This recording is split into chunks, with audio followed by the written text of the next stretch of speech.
Hello, my name is Robert Pembroke. I'm in the process of making a model of the famous airship, the Zeppelin, known as the Hindenberg.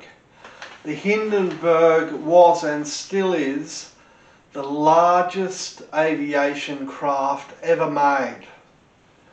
The Hindenberg successfully traversed routes on the Atlantic from Europe to the United States on a number of occasions without a problem. And then in 1937, the Hindenberg struck trouble when it was attempting to land from a journey on a route from Frankfurt to the United States at an aviation airfield in New Jersey Island, near Manhattan, yeah? So the airship, it comes into land and it explodes. And this occurs in 1937. This is the model here. The model is quite long in the metric. As you can see, that's a 30-centimetre ruler. In the metric, it's 120 centimetres in length. In the old imperial, that's approximately 4 feet. So the Hindenberg, it comes into land and it explodes, and it leaves a lot of people seriously burned and kills a lot of people too. And in the aftermath, lots of theories abound about why the Hindenberg explodes.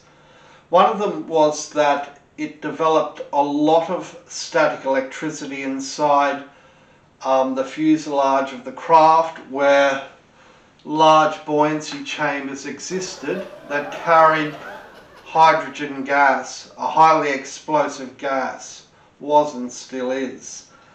And that's why people think it exploded. It ignited from a static electric spark. However, a lot of people say that's a bit strange, because the Hindenberg had made countless journeys on that route without a problem.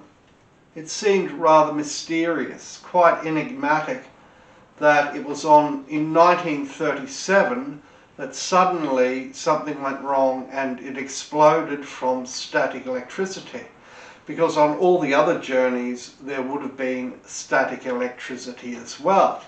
And this led people to believe that the Hindenberg had exploded because of an errant random shot from a revolver or a rifle. It was simply proximal to where the airfield was. Someone fired it, perhaps they were drunk or drug affected, and they fired a gun, and it destroyed not only the airship and the people on board and a lot of bystanders, it also destroyed the dreams, the aspirations of people in relation to the transportation of goods and services on routes everywhere in the world using hydrogen gas. Now, why would that be? Why would someone do that who's drug and alcohol affected? Why would they shoot at an aircraft? And some people believe that a petty thief or criminal was paid a few dollars just to have a crack at it, so that they could go and get some drugs or alcohol to enjoy a fetish. Amazing, eh? People don't like to think of life that way, but it does happen quite a bit, doesn't it? For example, the commencement of World War I, the lead up to it, one of the events was the public execution by assassination of Archduke Ferdinand. Now that was led to believe, people were led to believe that it was that reason that led to the escalation of violence and aggression that commenced in World War I. Rather strange, eh, that just one person could do that, but it happens. Recently, for example, the primer to the war in the Ukraine, the war between Russia and people in the Ukraine, is largely believed to have commenced because of the infiltration of petty criminals into the hospital system and the poisoning of a number of fairly influential people within Russian business. One man, in fact, he was an ice cream manufacturer and well known around the world for his entrepreneurship. He was poisoned and had to be airlifted to Germany to be treated because no one was sure whether he could be safely treated in a Russian hospital. And they traced it back, I believe, to certain interest groups in the Ukraine. And those interest groups are primarily a cohort of criminals in Europe that are trying to control the European political economy.